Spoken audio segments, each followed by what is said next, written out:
নিজের চ্যানেলে কি করে তাড়াতাড়ি সাবস্ক্রাইব বাড়াবেন। আশা করি এই ভিডিওটা দেখার পরে আজকের পর থেকে তোমাকে কোনোদিনই ইউটিউবে সার্চ করতে হবে না how to viral videos in YouTube, কি করে ইউটিউবে ভিডিও ভাইরাল করব। ইনশাআল্লাহ তাদের কথা দিলাম কি আর কোনোদিন সার্চ করতে হবে না ইউটিউবে কি করে নিজের ভিডিওগুলো ইউটিউবে ভাইরাল করব। আমি কয়েকটা টিপস বলবো যেগুলোকে ফলো করতে হবে, তারপরে সাবস্ক্রাইবার অ্যান্ড ওয়াচ টাইমও বাড়বে, সাবস্ক্রাইবার অ্যান্ড তোমার চ্যানেলে এঙ্গেজমেন্টও বাড়বে। সো ভিডিও স্টার্ট করি। সো আসসালামু আলাইকুম, আমার নাম মোহাম্মদ রাজীব শেখ আর তোমরা এখন দেখছো টেকনিক্যাল রাজীব।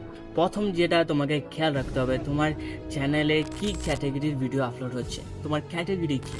তুমি যদি এখন টেক ক্যাটাগরি রিলেটেড ভিডিও বানাবা, tips and trick category related video বানাও যেমনটা আমি বানাচ্ছি, বা আরও অনেক চ্যানেল আছে যেগুলো হিন্দি ক্যাটাগরি বা বাংলা ক্যাটাগরি, সেগুলো তোমার ক্যাটাগরিটা কী হবে, তোমাকে ইউটিউবে ক্যাটাগরি জানতে হবে প্রথমত।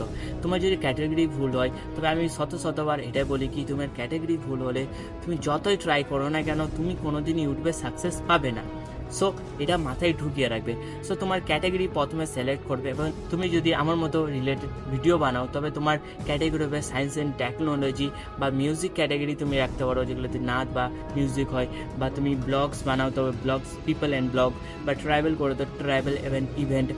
এমন ক্যাটাগরি লাগিয়ে তুমি চ্যানেলটা স্টার্ট করবে। নেক্সট তোমার প্রথমত টার্গেট থাকবে অডিয়েন্স কি ক্যাটাগরির ভিডিও পছন্দ করছে। আর তোমার সব থেকে বড় টিপস, তোমার থাম্বনেল।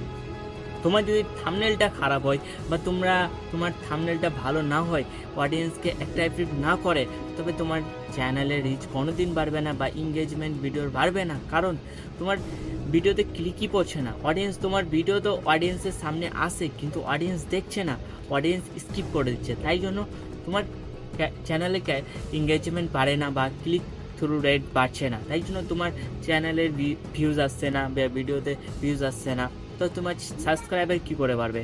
সো তোমার কি হবে, প্রথম তোমাকে যেটা খেয়াল রাখতে হবে তোমার থাম্বনেল। এবার তুমি থাম্বনেল কারো কপি করতে পারো, বা তুমি কারো থাম্বনেল কপি করে ওইটাতে নিজের ছবি লাগিয়ে। বা এবার নেক্সট এটা খেয়াল করতে হবে কি, তোমার টাইটেলটা এমনভাবে দিবে কি মানুষ বুঝতে পারে এই রিলেটেড এই ভিডিওটা আমি পাচ্ছি, আমার রিলেটেড ভিডিও। সো এমনটা তোমাকে করতে হবে। আর নেক্সট তোমার ডিসক্রিপশান হ্যাশট্যাগ, এই তিনটা যদি টিপস ফলো করো, ইনশাআল্লাহ কোনোদিন তোমাকে সার্চ করতে হবে না ইউটিউবে কি তোমার ভিডিওটা কী করে ভাইরাল করব। আর যদি কোনো কোশ্চেন থাকে কমেন্টে জানাতে পারো, আর চ্যানেলটা সাবস্ক্রাইব করতে ভুলবে না।